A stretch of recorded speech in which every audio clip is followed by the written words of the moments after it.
안녕하십니까, 삐뚤칠판입니다. 저번 동영상에서 저희는 고구려의 발전 과정을 봤습니다. 그렇다면 오늘은 백제의 발전 과정을 보도록 하겠죠.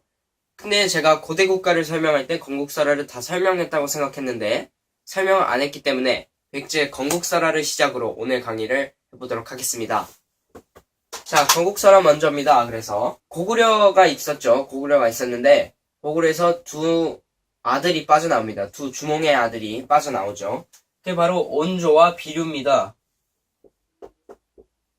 두 아들이 빠져나왔는데 온조는 위례성, 지금의 강동구 쪽에다가, 그리고 비류는 지금의 인천 쪽인 미추홀, 지금의 인천 쪽인 미추홀에다가 도읍지로 삼고 나라를 짓습니다. 온조 같은 경우에는 나라를 잘 성장시키나 비류는 미추홀, 땅이 너무 작아지고 결국에는 죽습니다. 아이고 여기다가 도읍지 하지 말걸 하면서 후회하면서 결국엔 죽고요. 여기에 남아있던 백성들은 모두 온조의 나라로 가게 됩니다. 그래서 이 나라가 원래는 10제였어요. 10명의 관리가 왕을 보필한다 해서 10제였지만 이렇게 백성이 오고 난 이후에는 백성들이 우리를 즐겁게 따랐다 해서 백제로 이름이 바뀌게 됩니다. 이게 백제의 건국설화입니다. 자, 그래서 건국설화를 봤고요. 그 다음엔 백제의 건국설화를 봤고요. 이제 백제의 발전 과정을 보도록 하겠습니다. 백제는 신라 또는 고구려보다는 좀 더 빨리 고대국가의 틀을 완성시키는데요. 그걸 먼저 보도록 하겠습니다. 고대국가를 완성하는 데 있어서 왕이 3명밖에 있지 않습니다. 고이왕,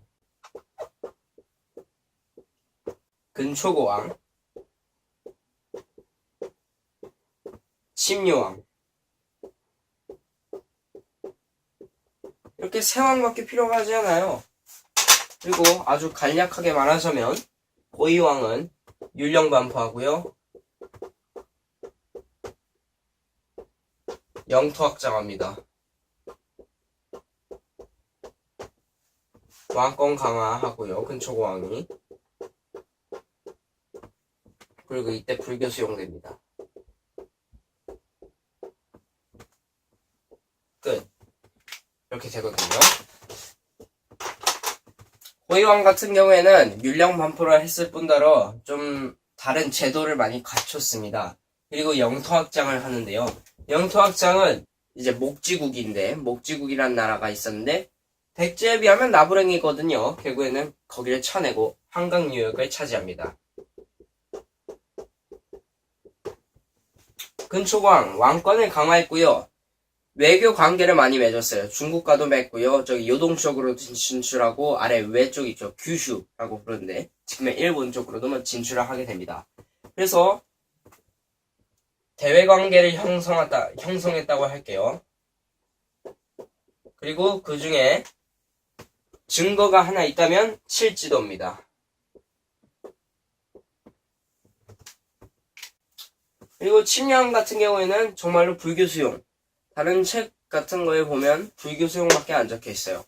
이런 식으로 해서 남들보다 이때가 한 4세기 무렵인데 4세기에 가장 먼저 고대국가의 틀을 완성했기 때문에 근초고왕을 중심으로 이때가 백제의 전성기가 됩니다. 자, 그러면 오늘 수업 여기까지냐? 아닙니다. 앞으로 이제 5세기 들어서면서 장수왕인 남진정책에 따라 백제의 치욕을 보도록 하겠습니다. 자, 5세기입니다. 한편 고구려에서는 장수왕의 남진정책이 시행되고 있죠. 남진정책이 시행되면서 평양으로 천도합니다. 그리고 위례성과는 엄청 가깝죠. 백제의 수도인 위례성과는 엄청 가깝습니다. 침류왕 다음인 비유왕입니다. 백제가 평양까지 왔습니다. 손만 뻗으면 고구려가 달라 그래. 그러니까 비유왕은 삼국시대의 세 나라 중 고구려, 백제, 신라가 있는데 백제는 그러니까 누구한테 동맹을 요청하겠습니까? 신라한테 동맹을 요청하고요. 그 다음에 체결이 됩니다. 신라 입장에서도 무섭거든요. 고구려가 충분히 무서워요. 낮에 동맹이 체결됩니다. 그리고 그 다음 왕은 계로왕입니다. 이건 했는데 신라가 그렇게 센 편이 아니야. 그러니까 무서워. 그래서 중국한테 지원 요청을 합니다. 근데 참 웃긴 게, 이 고구려가 있고요. 여기다 할게요. 고구려가 있고요. 여기가 백제가 있고, 중국 있다 합시다. 백제가 중국한테 요청을 해요. 근데 여기는 아주 친한 관계야.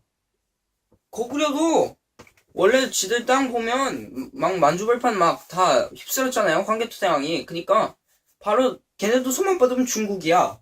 해가지고 중국이랑 아주 상호작용을 하고 있었거든요. 아주 좋은 관계를 맺고 있었는데 백제가 뜬금없이 눈치 없는 계로왕이 갑자기 중국한테 우리 좀 도와주세요. 고구려 좀 어떻게 해주세요 하는데 편지를 보냈죠. 그러니까 편지를 보냈는데 그래서 우리 고구려랑 친한데 하면서 편지를 그대로 고구려한테 보냅니다. 그 편지를. 고구려가 읽고 화가 안 나겠습니까? 얘네가 우리를 치려는 계획이야? 약한 것들이? 하면서 백제를 치러 갑니다. 그래서 계로왕은 장송한테 죽습니다. 그 다음은 문주왕인데요. 우리 아빠 죽었다 하면서 웅진으로 천도합니다. 지금의 공주예요. 지금의 공주시입니다. 그리고 문주왕 다음에는 무령왕입니다. 무령왕. 무령왕 같은 경우에는 22담로를 설치합니다. 이게 22담로는 결과적으로 지방 행정구역을 담로로서 나누었다고 보면 되고요. 그래서 무령왕은 힘든 여건 속에서 나름대로 22담로를 설치하는 등 하면서 지금 문제는 밖에나 상황이 아니라 우리의 나라다 하면서 우리의 나라 체제를 정비를 했습니다. 그리고 그 다음 왕은 성왕입니다. 성왕은 그래서 웅진 같은 경우에는 완전히 폐쇄되어 있지만 조금 덜 폐쇄되어 있는 부여로 천도를 합니다. 그러니까 지금의 부여지 실제 그때는 사비입니다. 사비. 네, 사비라고 쓸게요. 사비로 천도를 했고요. 국호를 남부여라 했어요. 남부여라고 함으로써 국호를 옮겼고요. 성왕 같은 경우에는 좀 비운의 왕입니다. 나제동맹이 이때 체결돼 있었고 특히 이 사이에 동성왕이 있습니다. 혼인을 하면서 나제동맹을 다시 체결했거든요. 혼인 동맹을 체결했어요. 이때 당시 혼인만큼 동맹을 거창하게 할 수가 없거든요. 이만큼 확실한 동맹이 없었습니다. 그럼에도 불구하고 그래서 성왕이 결국에 신라와 같이 공격을 해서 한강 유역을 차지합니다. 한강 유역을 획득하는데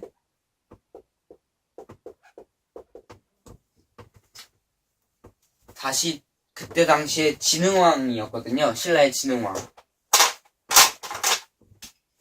진흥왕이 배신을 합니다. 가로 배신자. 결국에는 한강 유역을 마지막에 웃는 자는 진흥왕, 즉 진흥왕이 한강 유역을 뺐습니다. 성왕은 혼인 동맹을 하면서 우리 진짜 맞지? 한강 유역 가진다 고마워 하고 가질라 그랬는데 그마저 뺏깁니다. 진흥왕이 계속 호시탐탐 한강을 보고 있었거든요. 언제 먹을 수 있을까 하면서 호시탐탐 노리다가 만약에 한강을 먹으면 하류는 날 줘라 하면서 상류는 너네 줄 테니 하면서 하류를 일단 먹었는데 하류를 먹고 나니까 또 상류가 먹고 싶어서 결국에는 상류까지 먹으면서 한강유역을 아예 차지하는 진흥왕이 되겠고요. 성왕은 결과적으로 배신을 당하면서 실제로는 사살 죽습니다. 이때. 이렇게 봤습니다. 백제 발전 과정 오늘 봤고요. 다음 주에는 우리 배신자가 있는 나라인 신라를 보도록 하겠습니다. 다음 주에는 더 재밌는 내용으로 돌아오도록 하겠습니다. 구독 한번 눌러주시고요. 다음 주에 뵙겠습니다.